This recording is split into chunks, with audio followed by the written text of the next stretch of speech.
Hindi matinding motivation or disiplina ang kailangan mo para maging consistent. Kasi kung yan ang dahilan, bakit consistent ka mag-doom scroll sa Facebook, maglaro ng games kahit may trabaho ka, o kumain ng junk food kahit alam mong masama? Pero ang na-realize ko, merong 5 habits na ginagawa ang mga taong consistent. Kaya kung gusto mo maging consistent, para sa'yo ang video na to. Ito ang una, start small at gawin itong madali. Kaya hindi ka consistent dahil madalas big goals agad ang gusto mong gawin. Gusto mong mag-workout ng 2 oras. Gusto mong magbasa ng 100 pages. At dahil mukhang napakahirap gawin, ang ending, hindi ka na nagsisimula. Kaya ang sikreto, simulan mo sa sobrang liit para imposible mo nang tanggihan na gawin. Halimbawa, huwag kang mag-goal ng magbasa ng 100 pages. Magbasa ka muna ng 1 page. Kapag natapos mo yung isang page, second page naman, third page, and so on. Ganun din sa pagsusulat. Huwag mong isipin agad yung 1,500 word script. Buksan mo muna yung document at magsulat ng isang sentence. Isa mang sikreto para maging consistent ay gawing madali ang environment mo. Ika nga, remove friction. Kung gusto mo magbasa sa umaga, ilagay mo na yung libro sa tabi ng kama mo. Kung gusto mo magsulat, buksan mo na agad yung document bago ka pa mag-scroll sa social media. Kapag mas madaling magsimula, mas madali ring maging consistent. Number 2, mag-set ng minimum wins. Maraming tao ang kaya lang maging consistent ng ilang araw o isang linggo. Pagkatapos nun, balik na ulit sa dating habits at excuses. Ang problema kasi, sobrang taas agad ng expectations natin sa ating sarili. At wala namang masama sa pagkakaroon ng malaking goals. Pero sa totoong buhay, hindi naman araw-araw perfect. May mga araw na pagod ka, busy ka, at may times na wala ka talagang gana. Kaya para maging consistent, kailangan meron kang tinatawag na minimum win. Ito yung pinakamalit na action na kaya mong gawin kahit quote-unquote bad day mo pa. Halimbawa, goal mong pumayat at ang ideal plan mo ay mag-workout sa gym ng 1 hour. Maganda yan, pero gumawa ka rin ng minimum win na version. Kaya ang minimum mo pwedeng maglakad ng 30 minutes. Kasi kahit tinatamad ka, nasa travel ka, o naging magulo ang araw mo, kaya mo pa rin itong gawin. At kapag okay naman ang araw mo, saka mo gawin yung ideal plan mo na 1 hour sa gym or pwedeng higit pa dyan na activity kung may energy ka pa. Ganon din sa ibang goals. Kung gusto mo mag-ipon, possible minimum win mo ay makapagtabi ng 5 pesos daily. Kung negosyante ka, possible minimum win mo ay makapag-reply sa lahat ng inquiries. Kung content creator ka, possible minimum win mo ay makagawa ng isang Facebook post. Ang importante, meron kang action na kaya mong gawin kahit anong mangyari. Kasi ang consistency ay hindi tungkol sa pagiging perfect. Ang consistency ay tungkol sa hindi tuluyang paghinto. At itong susunod ang isa sa pinakamalaking dahilan kung bakit nagiging consistent ang ibang tao kahit wala silang motivation. Plus, may tool akong ginagamit ngayon na gusto kong i-share sa inyo. Pero bago tayo magpatuloy, kung gusto mo laging updated sa ganitong content, like and subscribe at pakihit na rin ang notification bell. Salamat! Number 3, gumawa ng sistema na madaling sundan. Hindi sapat ang motivation at disiplina lang. Kailangan mo rin ng sistema. Kasi ang motivation, pabago-bago yan. May araw na ganado ka. May araw na tinatamad ka. Pero kapag may sistema ka, mas madali mong magagawa ang kailangan mong gawin kahit wala kang motivation. Isa sa pinakamalaking problema ng maraming tao ay decision fatigue. Yung tipong ngayong araw, iniisip mo pa, mag-workout ba ako? Magre-review ba ako? Magtatrabaho ba muna ako? Sa dami ng iniisip mo, nawawala ang focus at minsan wala ka nang nagagawa. Kaya mas maganda kung mag-decide ka ng isang beses at susundin mo na lang ito araw-araw. Katulad nitong Google Calendar ko. Halimbawa, 7:30 AM, trabaho na. 11:45 AM, workout naman. Naka-time block na lahat. Wala nang debate-debate pa. Wala nang mamaya na. Susunod ka na lang sa schedule.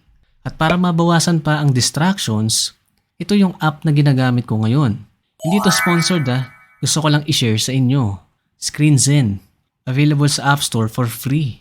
Pwede nitong i-block o limitahan ang paggamit mo ng mga apps tulad ng Facebook, Instagram, at iba pang madalas sumira sa focus mo. Kaya kapag working hours mo, pwede mong pigilan ang sarili mong mag-doom scroll. At kapag pinilit mong buksan ang app, May additional steps pa bago ka makapasok. Kaya mas napapaisip ka kung kailangan mo ba talaga itong gamitin. Kung sa computer ka naman madalas magtrabaho, pwede ka rin gumamit ng browser extension blockers tulad ng Stay Focused o Time Snatch. Pero ito pang isa sa pinaka-underrated part ng sistema. Preparation. Karamihan ng tao naghahanda lang kapag oras na ng action. Samantala, ang mga consistent na tao naghahanda na bago pa dumating ang oras ng action. Kaya kung gusto mong mag-gym bukas, ihanda mo ng damit, sapatos at gym bag mo ngayong gabi. Gusto mong kumain ng mas healthy at mas makatipid sa time, mag-meal prep ka at mag-batch cooking na sa gabi. Kaya kapag mas madali ang paggawa ng isang bagay, mas madali rin itong ulit-ulitin. At kung mapapansin mo, ang mga consistent na tao ay hindi laging mas disiplinado kaysa sayo. Mas maganda lang ang sistema na sinusunod nila araw-araw. Which leads us to number 4, itrack ang actions, hindi ang resulta. Maraming taong hindi nagiging consistent dahil masyado silang nakatingin sa resulta. Gusto nila ng mabilis na progress, gusto nila ng agarang pagbabago. At kapag hindi nila nakita agad yun, nagkukwit sila. Halimbawa, goal mong pumayat. Nag-workout ka ng buong linggo. Tapos nung nagtimbang ka, 2 pounds lang ang nabawas. Kaya disappointed ka. Maisip mo pa na ang bagal naman at baka hindi gumagana sa akin. Pero ang problema, hindi mo kontrolado kung gaano kabilis darating ang resulta. Ang kontrolado mo ay yung ginagawa mo araw-araw. Kaya imbes na ang timbang mo ang bantayan mo araw-araw, mas magandang itrack mo yung actions mo. Halimbawa, nag-workout ka today. Nasunod mo yung target calorie intake mo. Nakapaglakad ka ng 1 oras. So i-check mo lahat yan. Yan ang mga bagay na pwede mong kontrolin. At yan din ang mga bagay na unti-unting magdadala sa'yo sa goal mo. Ganun din sa iba. Kung content creator ka, nakagawa ng script, nakapag-edit ng video, nakagawa ng thumbnail. Kung negosyante ka, nakapag-follow up sa clients, nakapag-post ng content, nakapag-reply sa inquiries. Ang sekreto, simple lang. Kapag ginawa mo ang tamang actions ng paulit-ulit, susunod din ang resulta. Kaya kung kumilos ka sa araw na yon, considered as panalo na rin yan dahil consistent ka sa actions mo. At para mas madaling ulitin ang tamang actions, kailangan mo rin palitan itong susunod. Number 5, palitan ang bad habits. Nangyari na ba sa'yo to? Sabi mo, tama na, hindi na ako magdo-doom scroll. Kaya kinabukasan, nilagay mo sa kwarto yung phone mo habang nag-aaral ka. Pero ang nangyari, imbes na phone ang gamitin mo, laptop naman ang binuksan mo. At ayun, nag-doom scroll ka pa rin.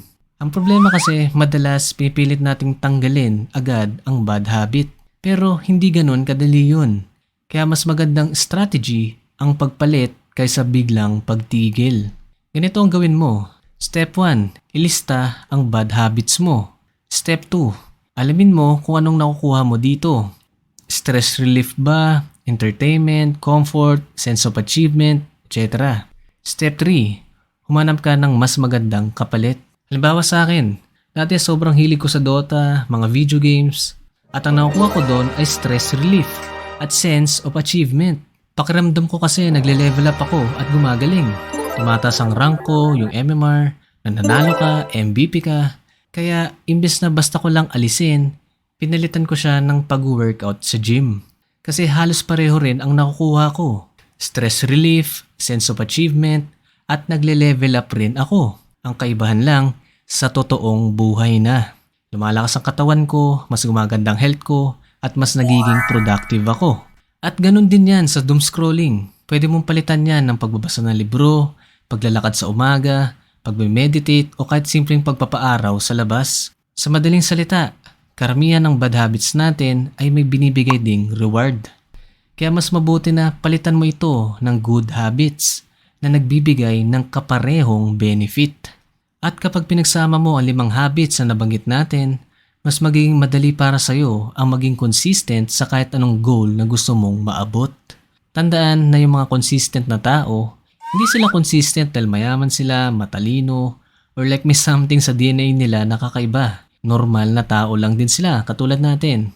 Pero kaibahan lang is meron silang na-set up na better systems kumpara sa iba. Mas gusto nilang kumilos kahit hindi perfect ang sitwasyon at kahit paulit-ulit at boring ang ginagawa nila, ay patuloy pa rin sila sa pagkilos kahit wala yung instant na resulta. At speaking of boring, kung gusto mong malaman yung mga boring habits ko na tumulong sa akin para kumita ng millions, panoorin mo na itong susunod na video sa iyong screen. Click mo na. Watch now.